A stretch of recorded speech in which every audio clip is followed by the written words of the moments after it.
नमस्कार बच्चों। जैसा कि हम लोग कंपनी लॉ की पढ़ाई कर रहे हैं, इस क्रम में अभी तक हम लोगों ने कुछ महत्वपूर्ण बातों का अध्ययन कर लिया है और उस क्रम में जब हम आगे बढ़ते हैं तो जो एक महत्वपूर्ण प्रक्रिया है जिसके बारे में हमें जानना चाहिए वह ये है कि रजिस्ट्रेशन ऑफ कंपनी, यानी कंपनी का रजिस्ट्रेशन।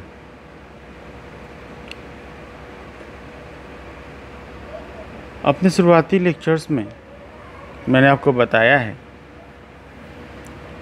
कि कंपनी का रजिस्ट्रेशन होना बहुत ही अनिवार्य होता है, क्योंकि ये एक ऐसी प्रक्रिया है जिसके कारण कंपनी को एक विधिक अस्तित्व प्राप्त होता है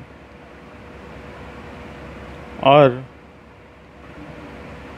ये एक ऐसा अस्तित्व होता है जो कि अधिकार और दायित्वों से युक्त होता है। इसका शाश्वत उत्तराधिकार होता है और इसे एक निगमित दायित्व भी मिलता है। लेकिन यह सब तभी हो सकता है जब कंपनी का निगमन हो जाए, जब कंपनी का रजिस्ट्रेशन हो जाए। कंपनी अधिनियम की धारा 3 कंपनी के रजिस्ट्रेशन के बारे में भी एक प्रक्रिया बताती है और इस प्रक्रिया में यह बताया गया है कि यदि कंपनी का रजिस्ट्रेशन करवाना है तो कंपनी के रजिस्ट्रेशन के लिए रजिस्ट्रार को एक प्रार्थना पत्र देना पड़ता है और उस प्रार्थना पत्र के साथ 3 अभिलेख देने पड़ते हैं। पहला, मेमोरेंडम ऑफ एसोसिएशन, जिसे संगम ज्ञापन कहते हैं। दूसरा, आर्टिकल ऑफ एसोसिएशन, जिसे संगम अनुच्छेद कहते हैं। और तीसरा, डिक्लेरेशन यानी घोषणा।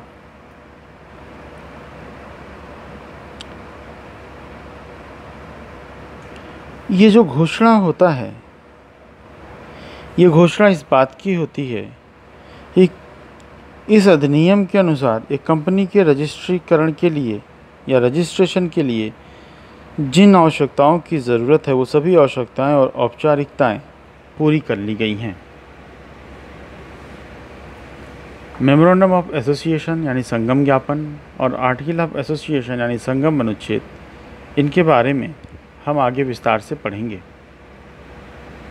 पर पहले कंपनी के रजिस्ट्रेशन के संबंध में इन प्रक्रियाओं को जानना आवश्यक है। अधिनियम की धारा 7 उपधारा 3 का जो प्रावधान है वह यह बताता है कि जब कंपनी का पंजीकरण हो जाता है तो उस पंजीकरण के पश्चात कंपनी को एक रजिस्ट्रेशन नंबर और एक सर्टिफिकेट यानी प्रमाण पत्र जारी कर दिया जाता है। यहाँ पर इस बात का जान लेना भी आवश्यक है कि यह जो प्रमाण पत्र जारी किया जाता है, यानी ये जो सर्टिफिकेट दिया जाता है, यह सर्टिफिकेट एक निश्चायक साक्ष्य यानी कंक्लूसिव एविडेंस की भांति कार्य करता है। जब किसी कंपनी को रजिस्ट्रेशन का प्रमाण पत्र जारी हो जाता है, उसे सर्टिफिकेट मिल जाता है, तो वो इस बात का कंक्लूसिव प्रूफ होता है कि कंपनी का जो सृजन हुआ है वो सृजन उन सभी आवश्यकताओं को पूरा कर लेने के बाद हुआ है जो उसके लिए आवश्यक हैं। यानी कंपनी का रजिस्ट्रेशन के लिए जितनी भी फॉर्मेलिटीज़ की ज़रूरतें हैं वो सारी ज़रूरतें पूरी कर ली गई हैं।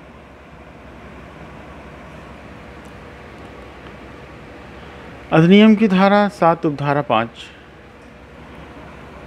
एक महत्वपूर्ण प्रावधान कपट के बारे में करता है, और वो प्रावधान यह है कि अगर गलत घोषणा के आधार पर कंपनी का पंजीकरण किया गया हो, यानी जो घोषणा दाखिल किया गया है उस घोषणा पत्र में कोई इसी बात का कपट किया गया है और उस कपट द्वारा दिए गए घोषणा पत्र के आधार पर कंपनी का पंजीकरण हो गया हो, तो जब यह बात खुलकर सामने आएगी कि हाँ घोषणा पत्र में कोई कपट किया गया है, तो फिर कंपनी पर कपट के लिए कार्यवाही की जा सकती है। यानी अगर गलत घोषणा के आधार पर कंपनी का पंजीकरण कराया गया हो तो कंपनी पर कपट के लिए कार्रवाई की जा सकती है। अब जब ये कार्रवाई की जाएगी तो अधिनियम की धारा 7(7) में कंपनी को सुनवाई का अवसर दिया जाएगा, और उसके बाद यदि अधिकरण यानी ट्रिब्यूनल को लगता है कि वास्तव में कपट किया गया है तो फिर ट्रिब्यूनल अधिनियम की धारा 7 उपधारा 6 में कुछ आदेश पारित कर सकती है। तो यानी यह जो दोनों प्रोविज़न हैं अधिनियम की धारा 7 की उपधारा 7 कि कंपनी को सुनवाई का अवसर दिया जाएगा, और उस अवसर के बाद यदि अधिकरण को लगता है कि कपट किया गया है तो फिर अधिनियम की धारा 7 उपधारा 6 में अधिकरण कुछ आदेश पारित कर सकती है। जैसे कंपनी के प्रबंध को चलाने के लिए कोई भी आदेश दे सकती है। ठीक है, यानी कंपनी के प्रबंध को चलाने के लिए कोई भी आदेश जिसके अंतर्गत कंपनी के ज्ञापन और अनुच्छेदों में जो भी जरूरी परिवर्तन हो जो कि लोक हित में तथा कंपनी के हित में, उसके सदस्यों के हित में और ऋणदाताओं के हित में हो, ऐसा आदेश दे सकती है। इसके अलावा कंपनी के सदस्यों के दायित्व को असीमित करने का आदेश भी दिया जा सकता है। यानी यह आदेश ट्रिब्यूनल के द्वारा जारी किया जा सकता है कि कंपनी के जो सदस्य हैं उनका दायित्व असीमित होगा। तीसरा, कंपनी के रजिस्टर में से कंपनी के नाम को हटाने का आदेश दिया जा सकता है।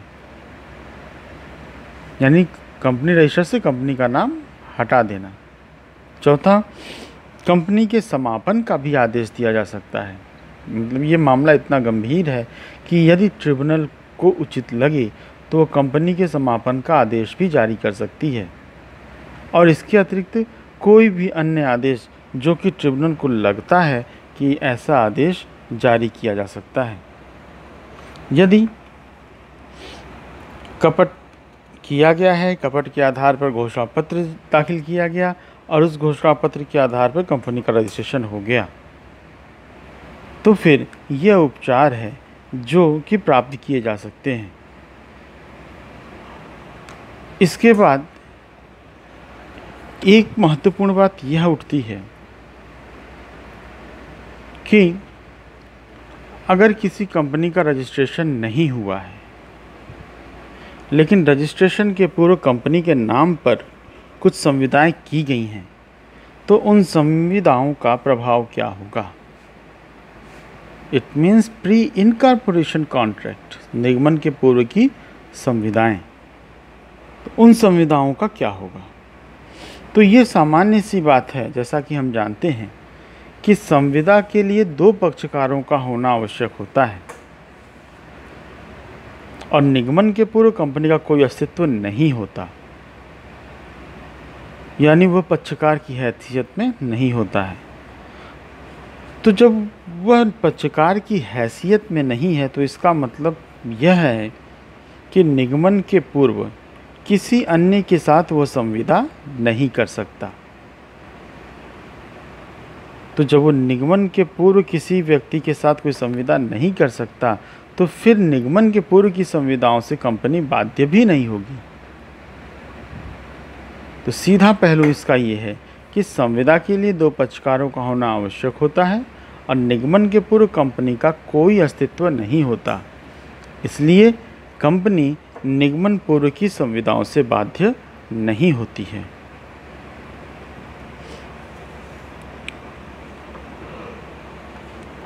इस बिंदु पर एक बहुत ही बढ़िया या और महत्वपूर्ण बात है।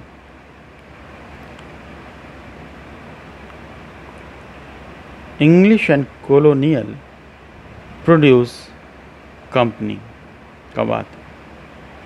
इस बात का जो तथ्य है वो ये था कि एक वकील ने कुछ लोगों के कहने पर एक कंपनी के रजिस्ट्रेशन के लिए कुछ दस्तावेज बनाए और उनका रजिस्ट्रेशन कराया है। उस वकील ने ही रजिस्ट्रीकरण या रजिस्ट्रेशन की फ़ीस को जमा किया और उस रजिस्ट्रेशन में जितने भी खर्चे हुए उन सारे खर्चों को उठाया। लेकिन जब कंपनी का रजिस्ट्रेशन हो गया तो उसके बाद कंपनी ने वकील को उसकी फ़ीस देने से इनकार कर दिया। मामला कोर्ट में गया और उस मामले में जो मुख्य प्रश्न था वो यही था कि यह जो संविदा हुई है ये निगमन के पूर्व की संविदा है, तो इसमें कंपनी का उत्तरदायित्व क्या होगा। तो जैसा कि अभी हमने देखा कि संविदा के लिए दो पक्षकारों का होना आवश्यक होता है और निगमन के पूर्व कंपनी का कोई अस्तित्व नहीं होता। इसलिए कंपनी निगमन पूर्व की संविदाओं से बाध्य नहीं होती। तो इसी आधार पर इस मामले में न्यायालय ने कहा कि कंपनी पर वाद नहीं लाया जा सकता, क्योंकि जिस समय खर्च किए गए उस समय कंपनी का अस्तित्व नहीं था। यानी यह जो मामला है, इस मामले में यह बात पुनः निकल कर के सामने आ रही है कि कंपनी से निगमन पूर्व संविदा नहीं की जा सकती। निगमन पूर्व संविदा का जो परिणाम है वह यह होगा कि चूंकि कंपनी का कोई अस्तित्व नहीं था, इसलिए वो संविदा करने की स्थिति में नहीं है और इसलिए यह माना जा सकता है कि संविदा हुई ही नहीं, तो फिर उस संविदा से कंपनी को बाध्य भी नहीं किया जा सकता। इसलिए कंपनी का जो पंजीकरण है, जो रजिस्ट्रेशन है, वह एक महत्वपूर्ण प्रक्रिया है और कंपनी के दायित्वों के निर्धारण के लिए भी उसके रजिस्ट्रेशन का होना अनिवार्य है। अब इसके बाद अपने अगले लेक्चर में हम लोग इस बात को पढ़ेंगे कि मेमोरेंडम ऑफ एसोसिएशन और आर्टिकल ऑफ एसोसिएशन क्या है और उसका क्या इम्पोर्टेंस है। Thank you.